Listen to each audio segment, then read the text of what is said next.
All right, you're welcome to our press review for this morning. Thank you so much for joining us. And this is to let you know that we are already joined by a public affairs analyst, Mr. Dan Jacobs, a barrister at law. Dan Jacobs. All right, you're welcome to the studio, Dan Jacobs. Thank you, the presenters. Viewers, you're welcome to the program. And happy Easter. I wish you the best. You're just glowing. Thank you. In Anambra, happy Easter. All right, let's keep the ball rolling right away from ABS website. Let's get to see the stories trending there. The first story says Obiano reassures effective security network in Anambra. Anambra government restates commitment towards promoting technical education. Christians urged to uphold spirit of Easter. And the last but not the least, ban on street trading and hawking. Orca and environs record compliance. All right, let's begin with the first story, reassurance of effective security network in Anambra. You know, I think coming on the heels of recent events or recent occurrences in the state. Actually, from the recent events of insecurity activities by the hoodlums in Anambra State, I think there's need to reassure the Anambra that they are still secured. Because by the killing of PG, of Nemo, and other instances here and there, so there's need for the government to reassure the Anambra that we are still safe, as we believe that we are safe. Because in the past, for past years, assuming past 2 or 3 years or thereabout, Anambra have been having relative peace in the area of violent crimes. Not that we have a crime-free, but violent crime, like issue of killing. You know, it's been reduced to the barest minimum. Barest minimum, but these days, it seems they are regrouped and re-strategized. But now to reassure the Anambra, the government have to re-strategize too, to combat them with their new strategy and overcome everything about that challenge. All right, let's move on. The next story there says Anambra government restates commitment towards promoting technical education. Technical education is in now, in the sense that from the state of our economy, we need highly qualified technicians, highly qualified professionals, especially those that can man our engineering sectors that are proficient in that field. Like in the area of, like in the past, most of our academic curriculum is designed for theoretical knowledge, not technical or practical knowledge. So if we can move toward that direction of making sure that issue of training of our children is based more practically oriented than theoretical, we will get it right very soon. All right, we look forward to getting it right. You know, though we know that Anambra State are really making waves in that regard. I agree. Now, Christians... And because of that technical education, they are giving some attentions now. Because the governor have, like some of the schools, secondary schools now have been designed as technical colleges. And they are equipping them. And that's why we're having this result. Like this our law, the achievement of our technical St. John, and that of the school. Those girls. It shows the investment, the worth of the investment in that area. All right. Before we have not have it so good. All right. Let's see. You know, today is Easter Monday, and Christians have been continued to be urged to uphold the spirit of Easter. Let's talk about it. You know. Well, actually, the Easter is one of the most celebrated Christian festival, in the sense that that's the only time we have been assured of our salvation. The time we remember that Christ has risen, that is no longer in grave. That's what made the Easter separates Christianity from other religions. Leaders of other religions died, they could not resurrect. But Christ died and resurrected, and that made him the Lord of Lords. And that is why every Christian should be very, very happy to celebrate Easter. Because that's what reassures us of our salvation. All right, we're still basking in the euphoria of Christ's death and resurrection on the cross. Is Easter Monday, and let's quickly let you know that this program is audience participatory. You have the opportunity to call and make your own input on any issue of concern here. All right, let's move to the next paper. The first paper, sorry, the Daily Sun newspapers for review.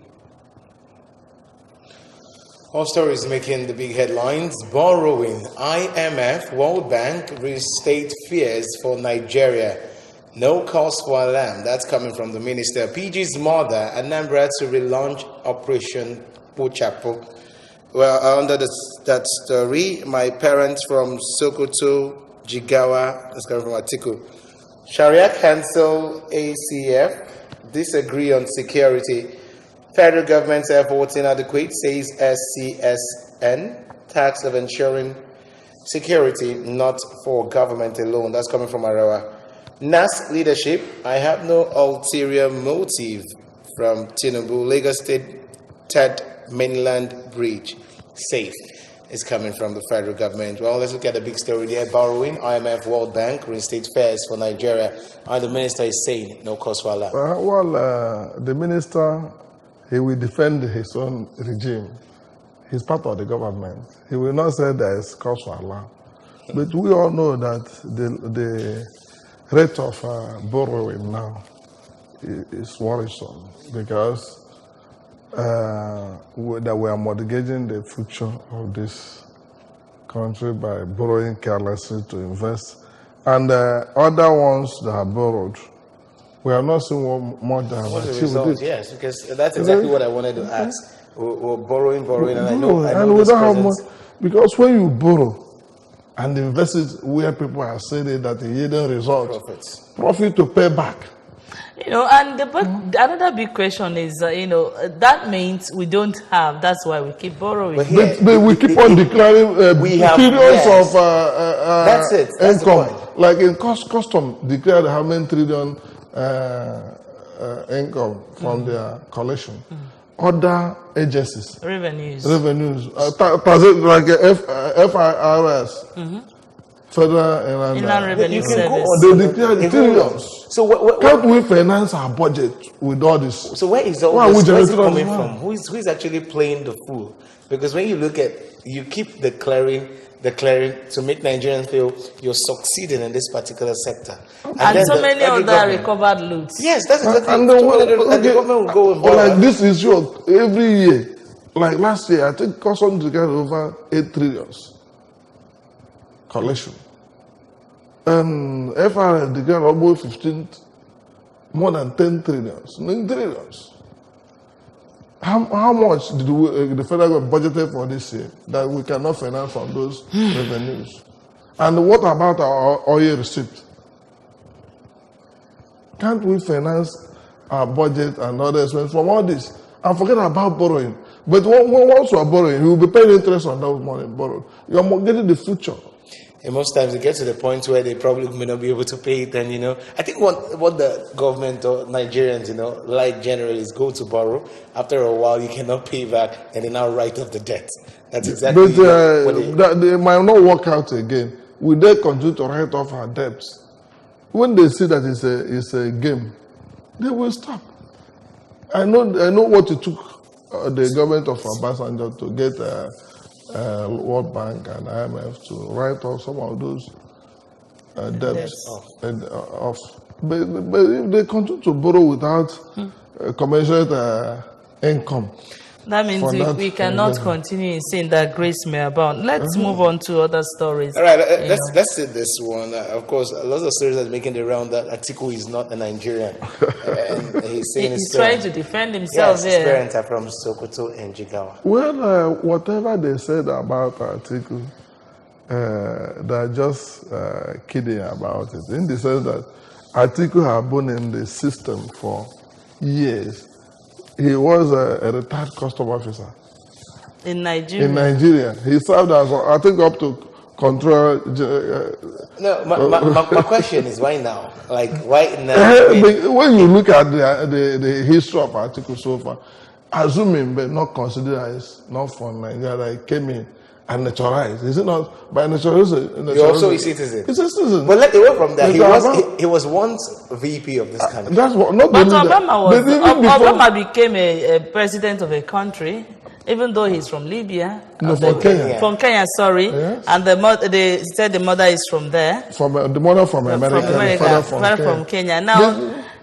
And I think he had his primary school education here, secondary school education here, university education here, worked in Nigeria, retired in Nigeria, became VP, and the rest of them. All right, let's see who is here. Hello, good morning. Hello. Good morning. What's your name and where are you calling from? What's your name? What's your name? So what I'm contributing is that everybody is no one is alive and no one is an island. Everybody is a successor. So that after all, Nigeria is not my father. Nigeria is not my mother. It's not Victor way to say manage the country. So we said that and everybody don't agree how that is their center in Nigeria. So we said that as school is not all right, thank you very much. Thank you so much. In as much as you didn't tell us your name, let's quickly move on. Of course, I think we go to the next paper for review now. That's the Daily Times newspaper. Let's see stories there making the headlines. The big story there: the ninth NAS leadership. Why I support APC. Buhari's position.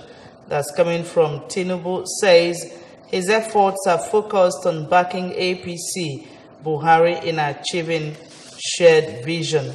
Berates those accusing him for meddling in APC's nomination process for 9th NAS leadership positions. Up there we have Pope Buhari condemned deadly Easter attacks in Sri Lanka. Down here we have Zamfara emirs apologized to Air Force over alleged civilians killings.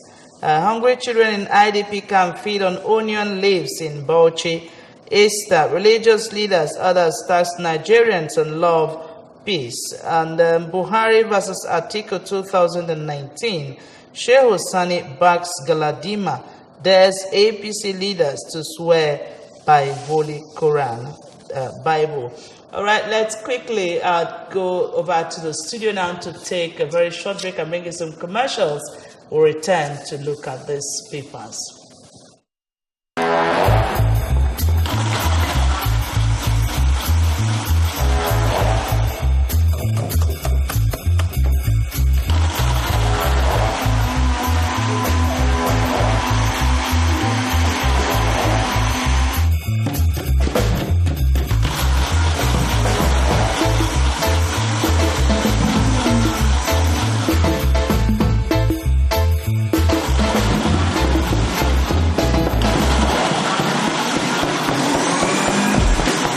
Life evolves. You should too. 3G is great. 4G is better. Buy an Airtel SIM to enjoy double data on Nigeria's widest 4G network.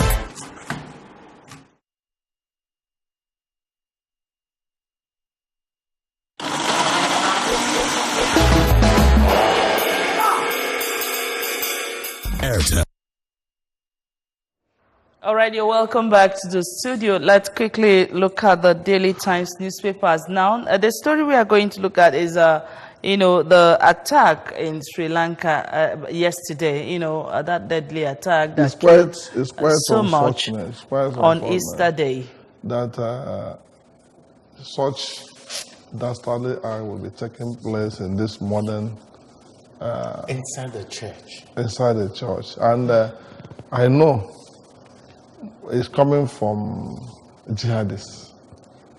And that was the story.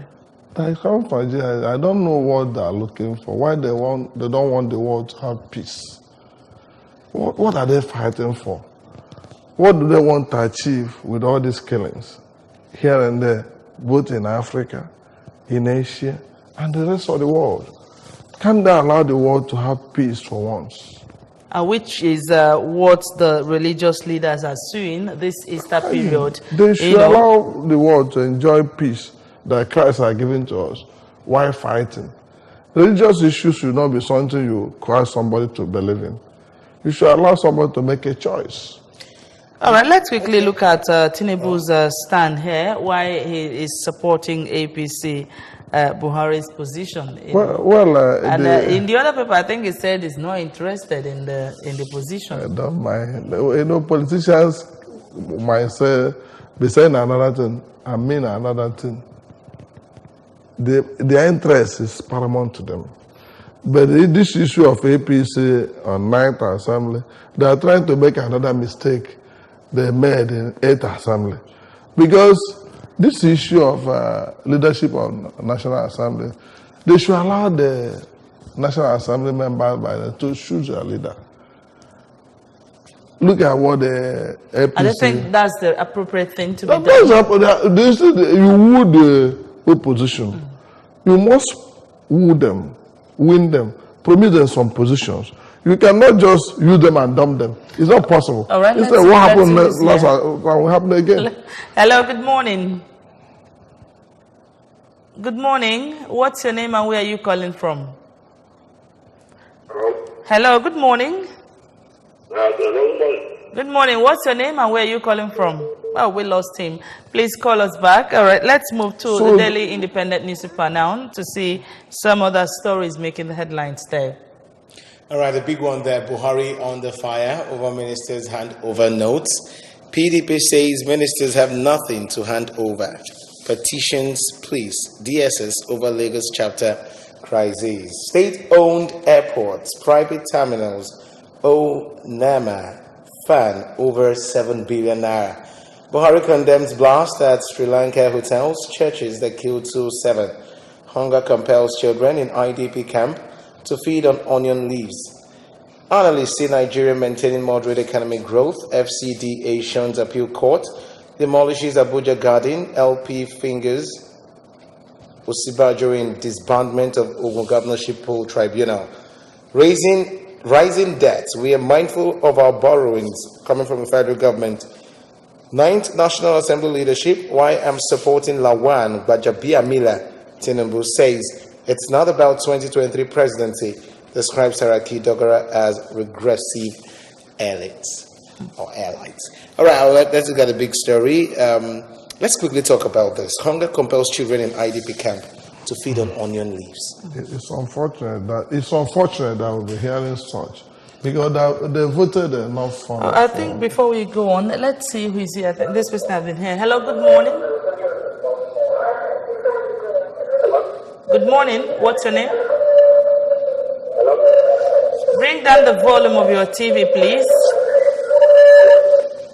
All right, please, if you want to join this conversation, when you call, tune down the volume of your TV set, and of course, go straight to the point. Tell us your name and where you're calling from. All right, let's go. So the issue of the children in IDP camp eating onion leaves to survive is very, very unfortunate in this country, where they always make some budget provision for taking care of this people. And not just budgeting, relief materials that also come. People, even from other countries. Why should they not take care of this children with all those relief materials? And someone will be somewhere embezzling this money. Imagine. Keeping this money and expect the wrath of God not to visit the family. It's unfortunate that we're talking about, which means they don't even want this problem to end. All right, I think we have to go to the Punch newspapers now for want of time. Let's see the stories making the headlines. The big story there says, CMDs lament inadequate funding of teaching hospitals. We have been surviving through donations from well-meaning Nigerians, alumni and foreign donors. We have 8 million naira monthly statutory allocation as running costs. We may not get this money more than once in 4 months. We pay an average about 13 million naira monthly to the Ibadan Electricity Distribution Company. And this is coming from Obafemi Awolowo University Teaching Hospital Chief Medical Director. I think let's take that story, before we move to the next paper for want of time. Quickly. We have been talking about equipping our hospital to stop this medical tourism. Yes, but our leaders, they prefer to go to abroad and spend billions of millions of dollars in money in foreign countries than equipping our hospital to meet the standard. In other words, you feel because they are not interested in attending hospitals here, that's why some of our hospitals are in deplorable condition. But when you are leading a country and you are not interested in the facilities in that country, why taking that leadership position? All right, well, let's move on to the next paper, the Guardian newspaper. Stories making the headlines. The big one, over 138 die as Sri Lanka's blasts hit churches, hotels. World leaders mourn. Government imposes curfew, shuts down social media. I was born by Nigerian parents, says Atiku. Ukrainian comedian defeats incumbent in presidential poll. Federal government assures more to restart third mainland bridge safety. How infrastructure gaps funding, federal government's inconsistency stalled resuscitation of landlines. All right, let's see who is here before we move on. Hello, good morning. Oh, we lost that. All right, let's quickly run. Let's take the story there. Let's talk about the federal government assuring motorists of third mainland bridge safety. Of course, we know over. Well, so they have been, I think for over time now, they have been having routine maintenance of that. And that has been the place where people go to commit suicide. Yes, because I think that's where they are hammering. Yeah. Because whenever you see somebody jumping off the third mainland bridge, jumping off, and now they are showing of safety. So when they are talking, the safety, I'm sure that the safety they are talking about the safety of that bridge for the motorists. Yes, and the engineers should know better. All right, finally, before we go on the pages, in front pages of most of the papers we've looked at this morning, we can see scattered bodies of people that were lost in that attack in Sri Lanka churches. It's a very terrible one, and I don't know. It's very painful. Very painful. Very painful. And the world leaders should do everything humanly possible to at least persuade these killers to drop their arms. All right. They should persuade them to drop their arms. All right. At this point, it's a very terrible thing, and that's how we are capping it on Press Review for this morning. We'd like to thank you so much, Barrister Ifichukwu Dan Jacobs, for coming on the show. Thank you so much for your time. Thank you, the presenters. Thank you, the Anambra. Happy Easter. All right, and you that have watched, we thank you so much for being there. We're coming back with more on Good Morning Anambra. Please, so stand by.